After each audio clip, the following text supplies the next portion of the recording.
Thank you, Eric. You're a good friend, leader, lawyer, public servant. It's been a thrill to work for you. And also, Dan Hill, thank you very much for your leadership and hard work over the years. I have something from my front porch. Is it? There we go. Yeah, that's how nerdy I am. I actually carved that. Given the day, I thought it was appropriate for something scary. I thought about the EAR, but it was too complex. And I thought about carving BIS, but it wouldn't have frightened anybody. I also thought about DITSA, but the knife wouldn't have stayed within the lines. And I called OFAC for advice and left a message at the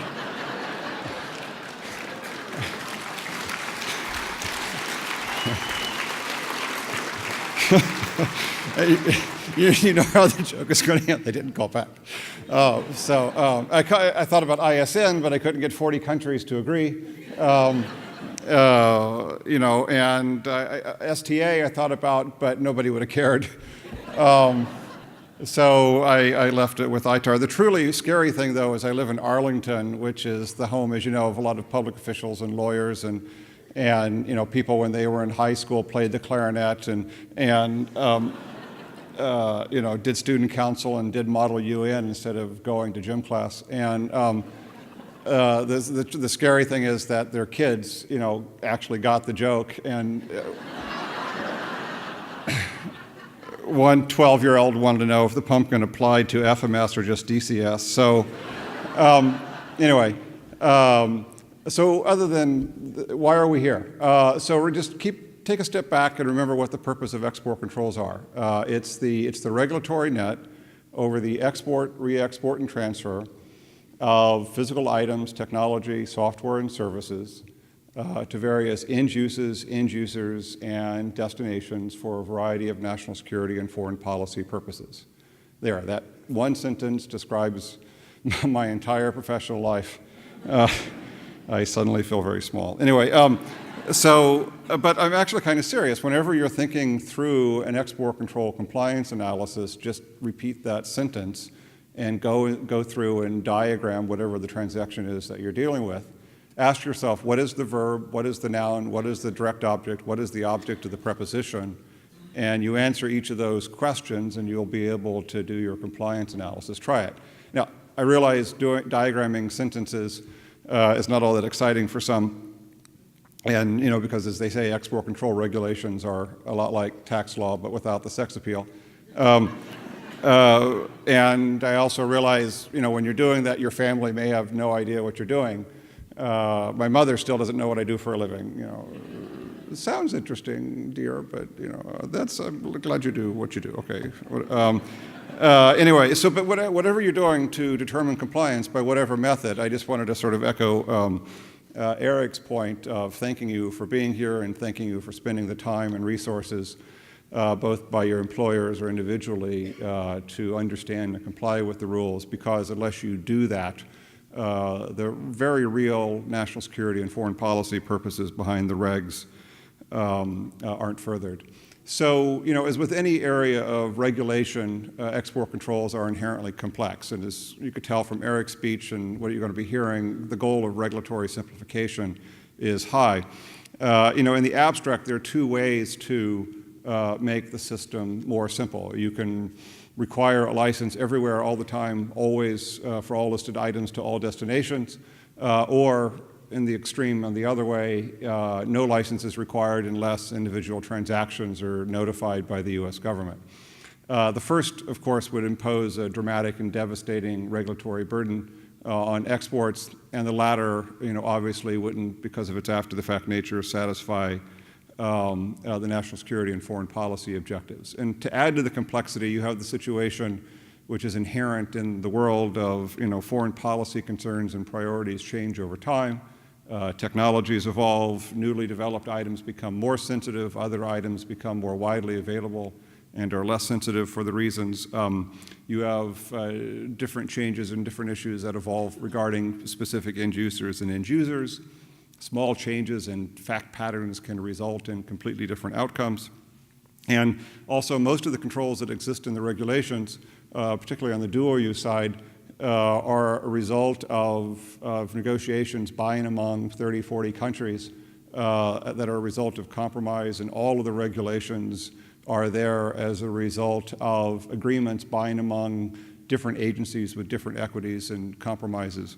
So that you add that plus the fact that these regs have been around for decades and complexity is accreted, that's making it more system. So, with the Obama administration completely aware of this inherent attention, at the beginning we made the choice, made the policy decision that to reduce the overall regulatory burden as much as possible in order to further those national security and foreign policy objectives. And this manifested itself in the reform effort that Eric described. And I just want to repeat something he said. Don't think of the reform as finished. Just look at those 4 standards he articulated. I know he said this, but I want to repeat it. And always ask always ask the government, use this to judge by the way in which what we've done, whether it's working. Are we improving interoperability with our NATO and other close allies? Are we reducing the incentive to design out and avoid U.S. content, services, and technology? Are we allowing the government to spend its time focusing its resources on the types of transactions that matter the most? And are we getting to the point where the regulations are more reliable and predictable so that compliance and enforcement, frankly, are more reliable and predictable as well? Can you make confident compliance conclusions based upon law rather than lore? If we're doing that, great. If we're not, let us know.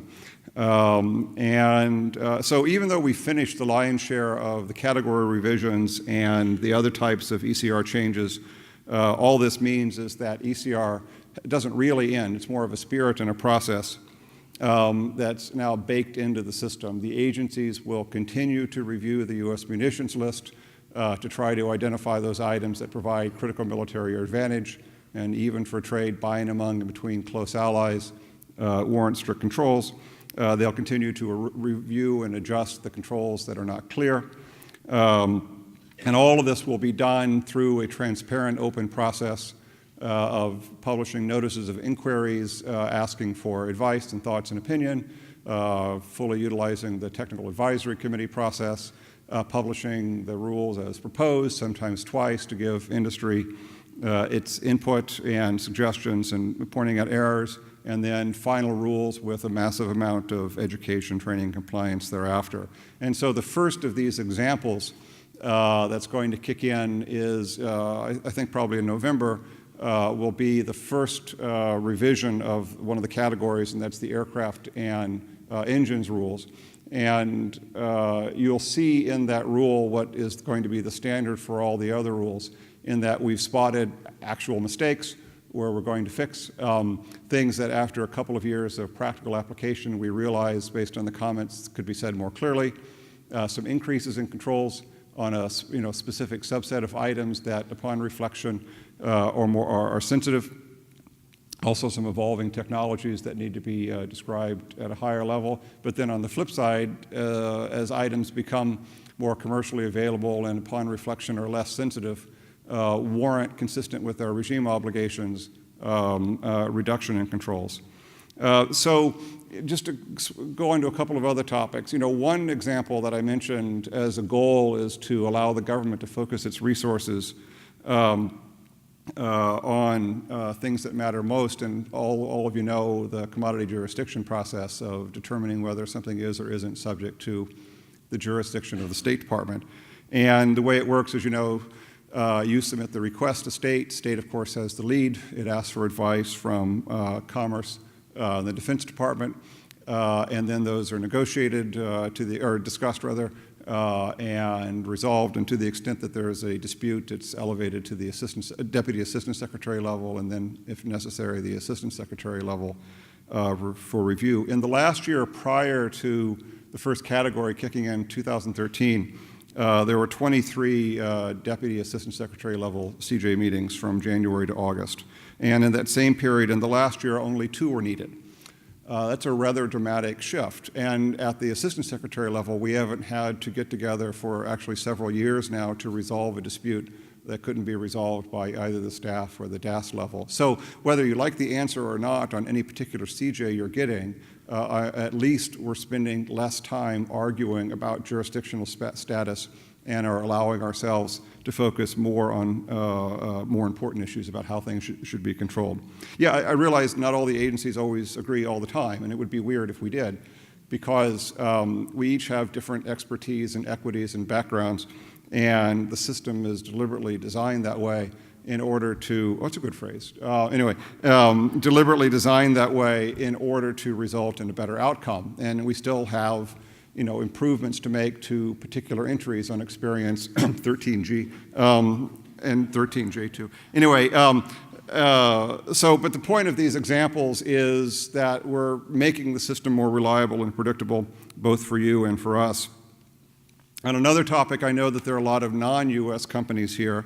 The EAR apply extraterritorially. Our rules, our law follows the items wherever they go that are subject to the EAR. And we realize that our re-export rules are not laid out as clearly as perhaps they could. I mean, over the decades, the rules have largely been written from the perspective of the exporter, the person shipping from the United States. And there are several topics that I know we need to think through and work through over the next year: second incorporation, direct product, the de minimis rules in particular cases. And in order to help us spot these and other that are re-export specific topics, we've created a re-export working group within the technical advisory committee structure of those participants who have thoughts and experiences with re-exports to provide us with advice and thoughts about how to improve the EAR with respect to the structure and the content and the organization of re-export controls. In the meantime, I think we've made a lot of improvements within the EAR that should be of assistance to non-US parties and thus enhance overall compliance. So for example, on the destination control statement rule that becomes effective on November 15th, there will be a requirement to identify if there are satellite under 9A515 or 600 series items being shipped. So this should help reduce some confusion regarding classification status of such items, tangible items by non-US parties. This, by the way, is yet another example of the ongoing effort, the regular effort to harmonize to the extent possible the definitions and the structure and the content of the EAR and the ITAR to reduce regulatory burden. On November 15th, the destination control statement words accomplishing exactly the same objectives will be identical whether it's an ITAR, EAR, or a mixed shipment. And also in the definitions rule, as Eric mentioned, we have put into the regulations new deemed re-export standards. That is, when a particular release of technology outside the U.S. to a foreign national doesn't count as a deemed export. And when it does. This is something of very important. And this is yet another example, by the way, of our effort to harmonize with the ITAR, because basically we just lifted an idea that the State Department did back in 2010. We've, as also part of the definitions rule that became effective on September 1st, we've laid out new rules for when an export does not occur with respect to the taking, sending, or storing of technology if certain conditions are met, such as encryption and servers not stored in certain countries, which will be of assistance. And the new 750.7, which is a revised section that became effective on September 1st, there's now a requirement of the applicants to tell the foreign parties, the end users, consignees, et cetera, about what the scope of the license is. So this should go a long way to eliminating doubt and confusion between the parties as to what the limitations and requirements. We also, in that section, made it clear, as we have been doing over the last couple of years with license conditions, that what a license authorizes is that what is stated in the license and that which is sought. And this is all part of a broader effort to reduce the proliferation of unnecessary license conditions that largely serve to confuse everybody. And we've gotten it down to the point in section 750.7, the new one, or revised one, says very clearly, that a license authorizes that which was requested minus whatever is identified as a condition. We removed requirements such as the international import certificate because we found that those were not largely useful or necessary. All of these things are going toward making it easier for non-U.S. parties to be able to comply with our regulations. So I'm going to be speaking at length Wednesday and answering particular questions, but this is my chance really to brag about my terrific staff at BIS and Export Administration, and to tell you a little bit about some of their accomplishments. And there are 5 offices, so in no particular order. The Non-Proliferation and Treaty Compliance Office is led by Alex Lopes. I don't see Alex. He's around here somewhere. Anyway, he and his staff, as always, have done a terrific job of handling the exports of items on the list that are controlled by the Nuclear Suppliers Group, the Australia Group, and the Missile Technology Control Regime. They've also supported a number of significant non-proliferation initiatives with partner countries, and notably its export cooperative. Sorry, oh, excuse me. Oh, I'm not taking questions now. I'm doing that tomorrow.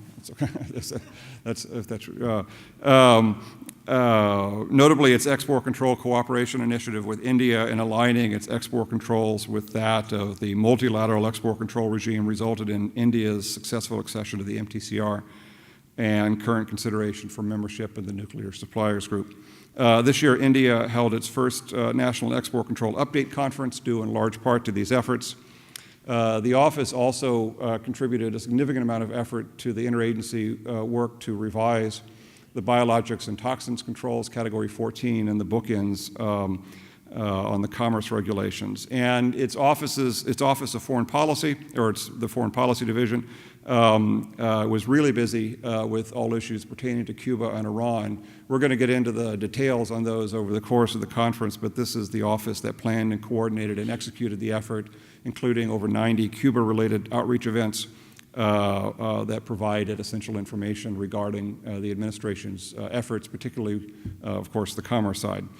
The office has worked closely with the other agencies responsible for Iran policy in working at issues related to the export of aircraft and aircraft parts in connection with the U.S. plan pursuant to the Joint Comprehensive Plan of Action. Another part of BIS's mission that we don't talk a lot about, but it's within this office, is ensuring industry compliance with the Chemical Weapons Convention, implementing the additional protocol to the U.S. International Atomic Agency Safeguard Agreement, and achieving the goals of the Biological Weapons Convention.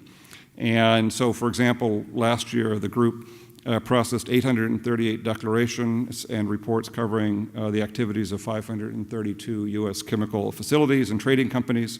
We hosted 21 inspections of U.S. chemical facilities by the Organization for the Production of Chemical Weapons, the Prohibition of Chemical Weapons. That was a terrible slip, anyway. Including one involving sampling and analysis of 3 involving the sequential inspections of facilities in close proximity to one another. And BIS has processed over 18,000 of these in the last couple of years. So on the additional protocol, we're responsible for collecting declarations on nuclear-related activities from U.S. industry, the Nuclear Regulatory Commission, and the Department of Energy. And we recently dedicated funding to develop an additional protocol reporting system which will manage the burden better for both industry and the government to submit, manage, and vet reports. Our Office of National Security and Technology Transfer Controls is led by Eileen Albanese. She's Eileen here? So anyway. I can't see with the lights. Anyway, in addition to all the day-to-day licensing, of course, this is the office that primarily handles issues and implementation and negotiation for our Wassenaar Arrangement, which is the lion's share of the source for our dual-use controls, has done a massive amount of work in most of the categories involving the USML to CSEAT revisions, and has provided technical expertise to all those negotiations. In particular, most recently, it's folks within this office who did a great job working through the very complex issues involving revisions to USML Category 12 and the commerce bookends, dealing with, it's largely known as night vision items, but it's also gyros, lasers, fire control devices. There's a very complex topic that we will be speaking about in great detail during the morning Wednesday session. This is also the office that has taken the lead on renegotiating and working through the complex issues involving the cyber intrusion rule, which has gotten so much public attention, and terrific thanks and credit to them for that and all the other work they do. Our Office of Strategic Industries and Economic Security, or SICE, is led by Michael Vocaro. It's our newest office, or it's the most revised office, rather. And they've done a great job in processing over 14,600 series licenses just so far in 2016. And overall, they've processed more than 35,600 series licenses. They continue to support a lot of the outreach and training efforts, both domestically and abroad, with respect to the reform effort, doing site visits with respect to STA compliance, and unrelated or slightly differently, they continue to work with the Departments of Defense and other agencies on the Defense Priorities and Allocation System regulations. And they also report to Congress on the annual impact of offsets. And leveraging, and this is a significant amount of their time as well, leveraging this industry and technical expertise, they're our principal coordinator for the Commerce Department, or rather the BIS role, with the Committee on Foreign Investment in the United States. And although I don't get into CFIUS discussions, let me just say that they do an amazing amount of really good work in that area and provides a lot of value to the overall system. Our Office of Exporter Services, which puts on this terrific conference, and others like it, of course, is led by Karen, and her staff have done a great job with this and all the other things that they do.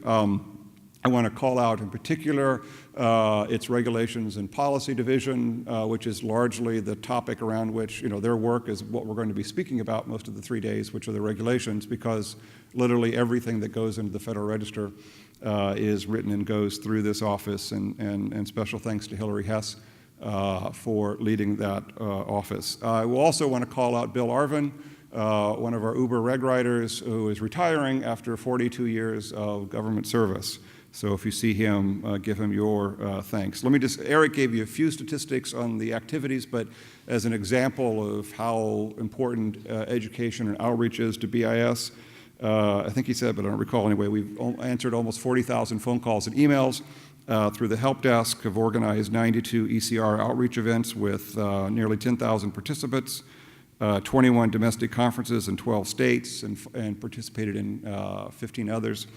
Participated in 13 AES compliance seminars. Eric mentioned the web hits at about 34,000 on our various online decision tree tools, which are very popular, and also creating a series of webinars. Eric and Karen both mentioned the weekly conference call where I answer whatever questions that come in. I think we've done 217 of them. I've lost track of the number of questions, but I'm sure there's a number. But I want to thank Tim Mooney and Stephen Hall for shepherding those. Tim is largely working with Bill, the drafter of many of the draft answers. Our Office of Technology Evaluation co-leads with the State Department and Interagency Working Group right now to create the single licensing system. We're calling it STARS, Singles Trade Application Reporting System, which is in full swing. This group stood up a landing page on the export.gov webpage to direct new exporters to the appropriate agency for licensing information. They're close to completing the data elements for the single licensing system, and then this will all manifest itself in a series of proposed rules that are published through the regular OMB Data Collection Authority process for your comment. And let's see, they also, of course, continue to be a really terrific source of data on all of the regulatory and policy issues that we administer, such as the Russia sanctions, Cuba issues, and the reform effort. Also, in support of the Secretary's goal of data in her strategic plan, they stood up a data portal on the BIS website, and visitors to that site can get a very good sense for the volume, quantity, and type of U.S. exports and related transactions. They work very closely with Customs and Border Protection on export clearance issues, primarily the automated export system, and our group, that really punches above its weight, played a major role in initiating the BIS license decrementation process, in July of this year, where exporters now receive from AES the balance of license values for every export shipped after July. It also continues to work through and clean up necessary requirements in AES, such as removing NLR type C32, which was very confusing. Another part of OTE, of course, surveys and assesses particular sectors affecting the defense industrial base. Because it has unique authorization to survey companies, it's in the middle of assessments on industries of textile, footwear, apparel, semiconductor, the C-17 aircraft supply chain, rocket propulsion, and U.S. printed circuit boards. So it's a very active survey group, and that data is useful for policymakers around the government. There are two offices that report to the Office of the Assistant Secretary, the Operating Committee, which is representatives of state commerce, energy, and defense to resolve disputes on licenses. And I want to thank Susan Kramer and new chair Mi-Young Kim for terrific work in handling what are by definition all the hard cases. Last year, they had 329 cases before them, and of those, 36 were escalated to the Assistant Secretary-led Advisory Committee on Export Policy, which I chair, and where we, as a group, make a decision about whether to approve, deny, or condition. Something I'm particularly proud about in that group is that almost all those decisions have been unanimous on terms of whether to approve, deny, or condition, which shows that there is a right answer in most cases. The other office that reports is the End User Review Committee, which is now chaired by Joe Cristofaro. It handles entity list actions. Some data on that: we published 9 Federal Register rules that added about 200 entities and removed about 20 others based on requests. 81 of those entities were added pursuant to continued maintenance of Russia-related sanctions, and another 4 were added with respect to their involvement of an elaborate scheme to divert, or rather avoid U.S. export controls for sanctioned countries. Let's see here. And then the last but not least, in my front office, I want to call out and give particular thanks to those who keep the Office of the Assistant Secretary running.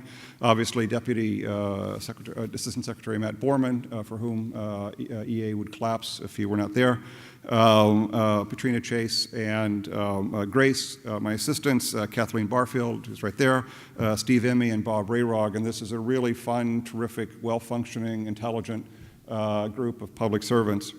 And for them and for all of the other staff within EA and the rest of the government, I just want to echo the President, who reminds us that our nation's progress has long been fueled by efforts of selfless citizens who come together in service to their fellow Americans, and with the goal of making the country better. And it's these civil servants who pour everything that they have into what they do, and they are the difference, and they are what keeps democracy running. So with that note of thanks, I want you to have fun, enjoy the conference. Thank you for being here, and take care. Cheers.